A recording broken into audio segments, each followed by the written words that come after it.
नमस्कार दोस्तों। आज मैं एक बार फिर से एक नई कहानी लेकर आई हूँ। आप सभी दर्शकों का स्वागत है मेरे YouTube चैनल में। दोस्तों, आज की जो कहानी है बड़ी ही ज्ञानवर्धक और प्रेरणादायक कहानी है। भगवान शंकर द्वारा नीलकंठ पक्षी को सुनाई गई कहानी है। आप सभी से निवेदन है, आप इसी प्रकार हमारे चैनल पर वीडियो के अंत तक बने रहिए। माताओं और बहनों से निवेदन है कि इस कहानी को बड़े ही मन लगाकर और ध्यान से सुनिए। इससे पहले कि हम कहानी को शुरू करें, आप हमारे चैनल को सब्सक्राइब कर लीजिए। दोस्तों, अगर स्त्री चाहे तो घर को स्वर्ग बना दे, अगर वो चाहे तो घर को नर्क बना दे। दोस्तों, नारी को शक्ति का रूप माना गया है, उसे लक्ष्मी माना गया है। अगर वो चाहे तो अपने पुण्य प्रताप से अपने घर का काया पलट कर दे। ऐसी ही आदर्श छोटी बहू की कहानी है जो अपने बुद्धि और विवेक से घर को स्वर्ग बना देती है। बड़ी ही प्रेरणादायक कहानी है, बड़ी ही ज्ञानवर्धक कहानी है। यह कहानी एक ऐसी कहानी है जिसे अगर आप सच्चे मन से लगन से सुन ले तो 100% आपके घर में कभी लड़ाई झगड़े नहीं होंगे, आपके घर में सुख शांति होगी, आपके बच्चे बड़े ही चरित्रवान और संस्कारी होंगे। इसलिए माताओं और बहनों से निवेदन है, इस कहानी को बड़े ध्यान से सुने। किसी जंगल में एक नीलकंठ पक्षी अपने परिवार के साथ बहुत बड़े बरगद के पेड़ पे रहा करता था। उसकी पत्नी बड़ी ही आलसी और कामचोर थी। वह अपने पति नीलकंठ से हमेशा शिकायत करती और लड़ती झगड़ती। इस बात से परेशान होकर वह नीलकंठ कैलाश पर्वत पर महादेव के पास जाता है और उन्हें सादर प्रणाम करता है और बैठ जाता है। जब भोलेनाथ ये देखते हैं कि नीलकंठ उदास है, वह कुछ पूछने आया है, तो महादेव उस पक्षी से कहते हैं, हे नीलकंठ, तुम्हें क्या समस्या है? तुम इतने परेशान क्यों हो? नीलकंठ कहता है, प्रभु, आप तो सर्वज्ञाता है, आप सब जानते हैं। उस पक्षी ने महादेव से सारी व्यथा कह सुनाई। वह अपनी पत्नी से कितना परेशान है। उसने कहा, हे प्रभु, हे भोलेनाथ, मैं इस समस्या से कैसे निकलूं? अपनी पत्नी को कैसे सही राह पे लाऊं? तब भगवान शंकर ने कहा, मैं एक कथा सुनाता हूँ, तुम इसे ध्यान से सुनो और इस कथा को अपनी पत्नी को सुनाना। एक राजा के राज्य में एक गरीब किसान रहा करता था। उसके 7 पुत्र थे। उस किसान ने अपने 7 पुत्रों का विवाह कर दिया था, परंतु उसने अपने छोटे पुत्र का गौना नहीं किया था। उसकी 6 बहुएं अपने मायके रहा करती थीं। अब उस किसान को खाने में बहुत ही परेशानी होती थी। अपने हाथों खाना बनाकर खाना पड़ता था। वह किसान और उसके 7 बेटे उस राजा के यहाँ नौकरी किया करते थे। नौकरी करने के बाद जब शाम को वह घर आते हैं तो राजा उन्हें 3 सेर जौ देता। उन 3 सेर जौ में इतने बड़े परिवार का भरण पोषण नहीं हो पाता, उन सबका पेट नहीं भरता। आधे लोग तो भूखे ही सो जाया करते थे। इसी प्रकार उनका जीवन व्यतीत हो रहा था। एक दिन किसान सोचता है कि हम लोग को ठीक से भोजन नहीं मिल पा रहा है, हम लोग ठीक से भोजन नहीं बना पा रहे हैं। इससे अच्छा है अपने छोटे बेटे का गौना कर दिया जाए, बहू आएगी तो कम से कम खाना तो बना के देगी। तो यह सोचकर उसने अपने छोटे बेटे का गौना कर दिया। उसके घर में नई बहू आ जाती है। जब किसान और उसके 7 बेटे राजा के यहाँ नौकरी करने के लिए जाते हैं, अगले दिन बहू देखती है कि घर की हालत कितनी खराब है। उस नई बहू ने देखा घर में 7 चूल्हे हैं, उनमें राख बिखरी पड़ी है, चारपाई टूटी है, बिछौनों पर धूल जमी है, घर में कपड़े बिखरे पड़े हैं। अपने घर की ये हालत देखकर वह बहू रोने लगती है। उसकी आंखों में आंसू आ जाते हैं। कुछ समय के बाद उसने सोचा, इस तरह रोने से कोई फायदा नहीं, अब मुझे ही कुछ करना है। वह छोटी बहू बड़ी ही बुद्धिमान थी। उसने घर में बने 7 चूल्हों में से 6 चूल्हों को तोड़कर उसकी सफाई की, कपड़े धोकर घर को साफ किया, चारपाई को ठीक किया, बिछौनों से धूल को हटाया और इस तरह उसने अपने घर का काया पलट कर दिया। अब धीरे धीरे शाम हो गई। अब वह अपने पति और अपने ससुर का इंतजार करने लगी। कुछ देर बाद उस बहू का पति और उसका ससुर अपने घर आते हैं। घर में आते ही उन्होंने देखा कि घर तो काफी साफ सुथरा और चमक रहा है। जब किसान ने देखा 7 चूल्हों में से 6 चूल्हे नहीं हैं, तो वह अपने बहू से पूछता है, बहू, बाकी के 6 चूल्हे कहाँ हैं? तब वह बहू को जवाब देती है, पिताजी, मैंने उन 6 चूल्हों को तोड़ दिया। अब इस घर में केवल 1 चूल्हा रहेगा और आज से इस सभी सदस्यों के लिए, इस घर के सभी सदस्यों के लिए भोजन मैं बनाऊंगी। अपनी बहू की ऐसी भावना देखकर वो किसान बड़ा ही प्रसन्न हुआ। दोस्तों, 3 सेर जौ के दाने किसान लाया था, उससे अपनी बहू को देखकर खाना बनाने को कहता है। अब नई बहू ने भोजन बनाया तो भोजन खाते समय कम पड़ गया। इसी प्रकार 3 दिन तक यही हुआ। तब चौथे दिन नई बहू ने कहा, पिताजी आप काम पर जाते हैं तो शाम को वापस आते वक्त, काम से वापस शाम को आते समय जब राजा आपको जौ के दाने देता है, आप उस राजा से 3 गुना जौ के दाने अधिक मांग लेना। तब किसान कहता है, बहू तुम पागल हो गई हो, मेरे कहने से क्या वो राजा अधिक अनाज दे देगा? छोटी बहू कहती है, हाँ दे देगा, आप कहिएगा तो सही। आप इतना कहिएगा कि इतने में मेरे परिवार का पेट नहीं भरता। कृपया आप इस 3 सेर जौ के दाने को 3 गुना कर दीजिए। दोस्तों, अब वह गरीब किसान काम से शाम को वापस आते समय राजा से यही बात कहता है कि महाराज, हमारे परिवार का इतने से जौ में भरण पोषण नहीं होता है, हमारा पेट नहीं भरता। आप कृपया करके इस जौ के दाने को 3 गुना कर दीजिए। और राजा ने उस 3 सेर जौ के दाने को 3 गुना करके उस किसान को दे दिया। जब वह किसान जौ के दानों को घर लेकर आता है, तब किसान की बहू उस जौ से भोजन पकाती है और सभी सदस्यों को पेट भर भोजन कराती है। इसी प्रकार दिन बीत रहे थे। कुछ समय के बाद किसान की छोटी बहू अपने ससुर से कहती है, पिताजी आज जब राजा के पास आप काम करने जाइएगा तो शाम को वापस आते समय आप राजा से और 3 गुने जौ की मांग करिएगा। किसान कहता है, अरे बहू क्या कह रही हो तुम पागल हो गई हो। अगर राजा से मैंने ऐसा कहा तो राजा मुझे फांसी पर लटका देगा। तो उसकी बहू ने कहा, नहीं पिताजी ऐसा कुछ नहीं होगा, आप पहले कहिएगा तो उस किसान ने कहा कि बहू मैं ऐसे कैसे कह सकता हूँ, राजा मेरी बात नहीं मानेगा।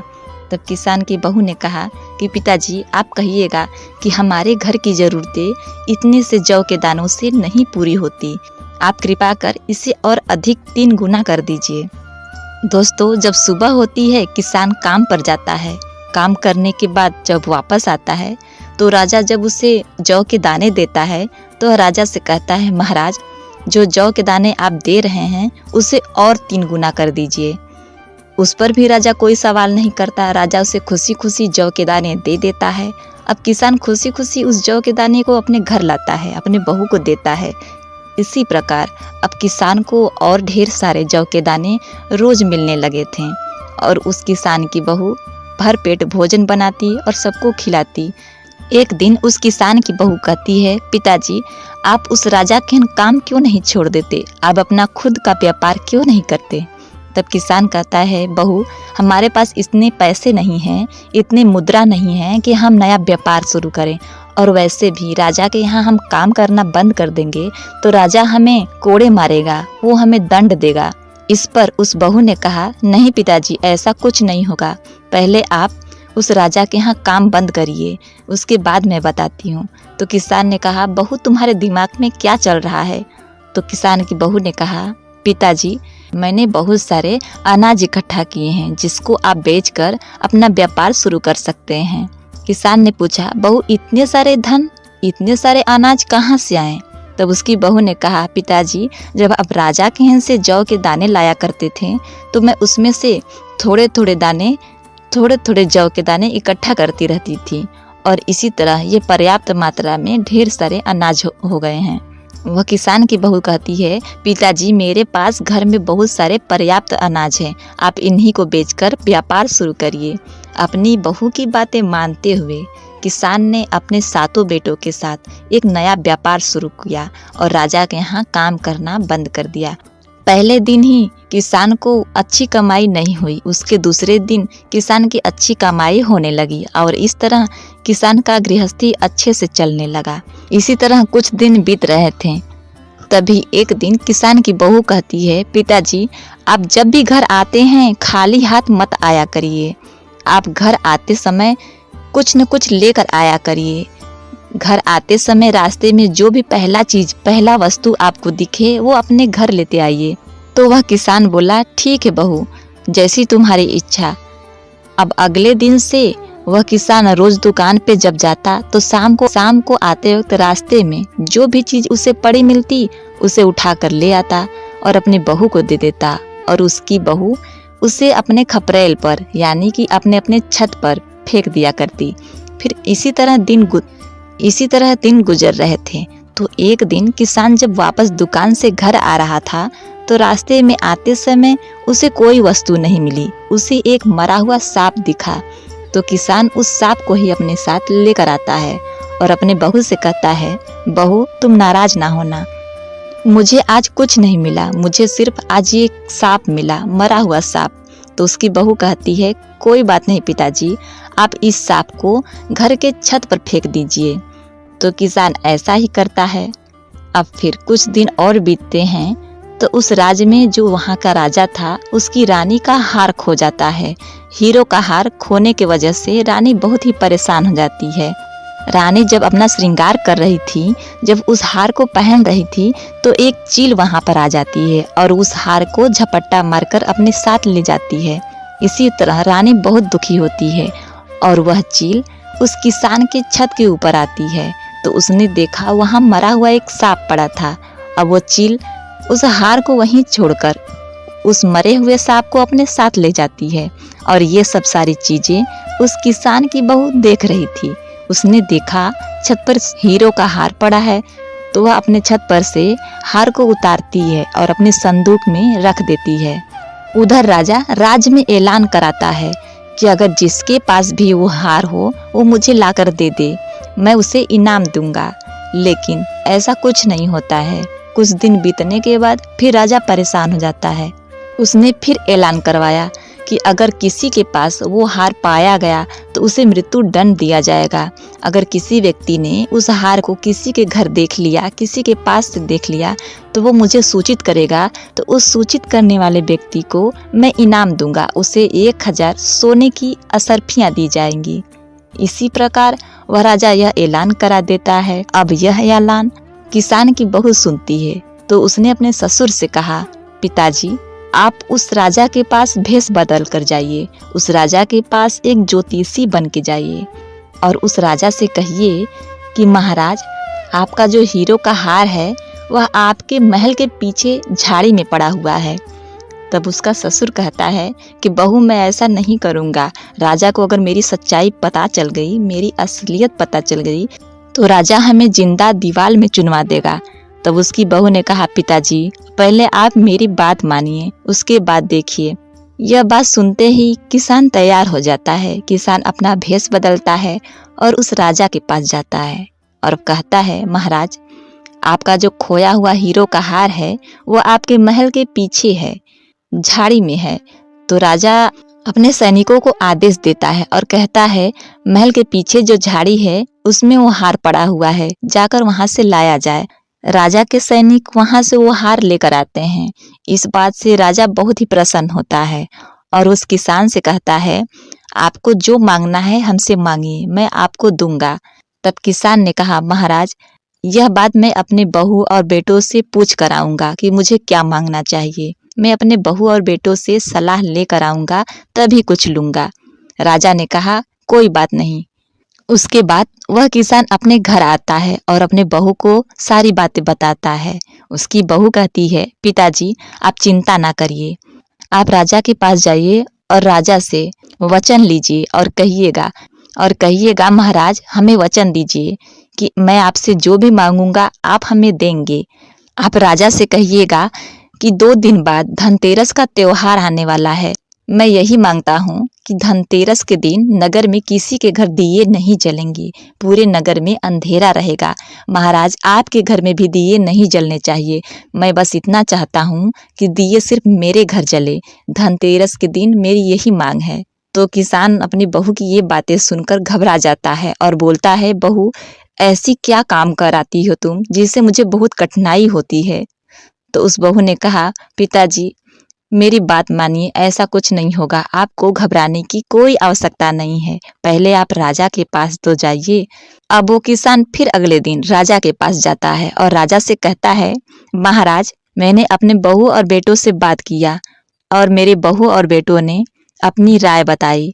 महाराज, कुछ पूछने और कुछ मांगने से पहले मैं आपसे वचन मांगना चाहता हूँ। आप हमें वचन दीजिए कि मैं आपसे जो भी मांगूंगा आप उसे दोगे। राजा ने कहा, ठीक है, इसमें कौन सी बड़ी बात है, आप जो मांगोगे मैं उसे दूंगा। तब उस किसान ने कहा, महाराज, मेरे बेटे और बहू चाहते हैं अगले 2 दिन बाद धनतेरस आने वाला है।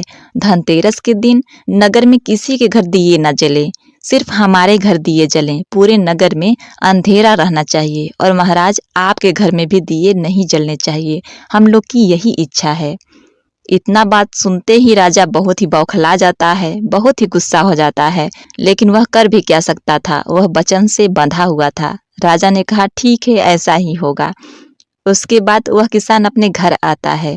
जब धनतेरस का दिन आता है तब राजा के कहे अनुसार सारे नगर में अंधेरा छाया रहता है, किसी के घर एक भी दिया नहीं जलता, यहाँ तक कि राजा के घर में भी एक दिए नहीं जलता।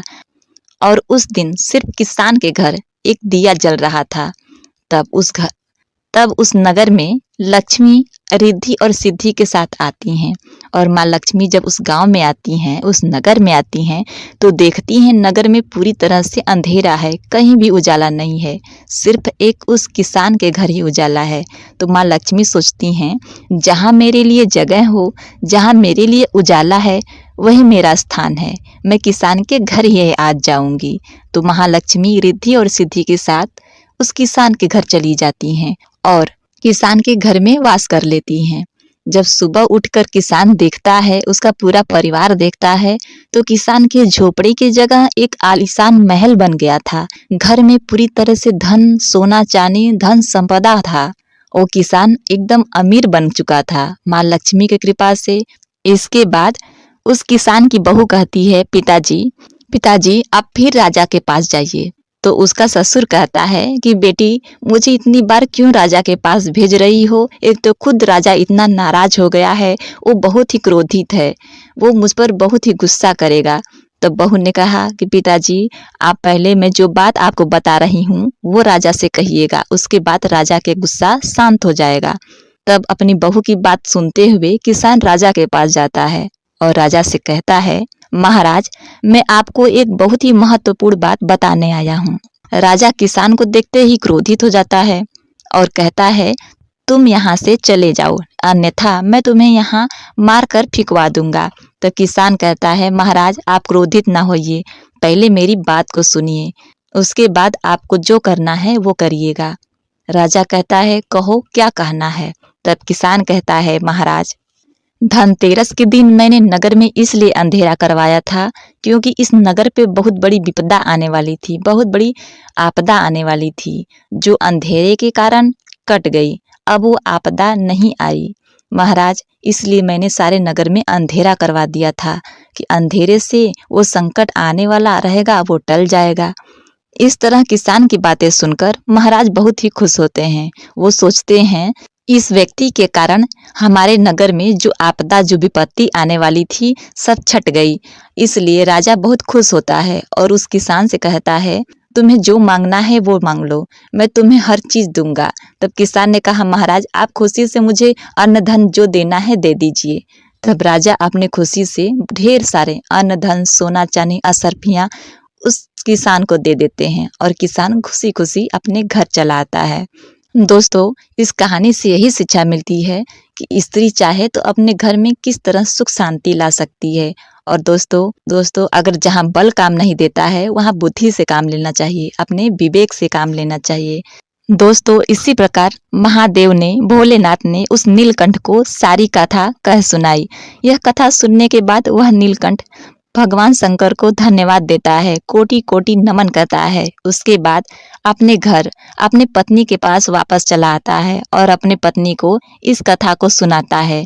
इस कथा को सुनने के बाद उसकी पत्नी में हृदय परिवर्तन हो जाता है, उसकी पत्नी अच्छी हो जाती है, सुधर जाती है, नेक रास्ते पे आ जाती है और नीलकंठ का जीवन सुखमय हो जाता है। दोस्तों, आपको ये कहानी कैसी लगी कमेंट में जरूर बताइए। अगर अच्छी लगी तो एक लाइक अवश्य करिएगा। और हाँ, आप अगर महादेव की भक्त हैं तो कमेंट में ओम नमः शिवाय जरूर लिखिएगा।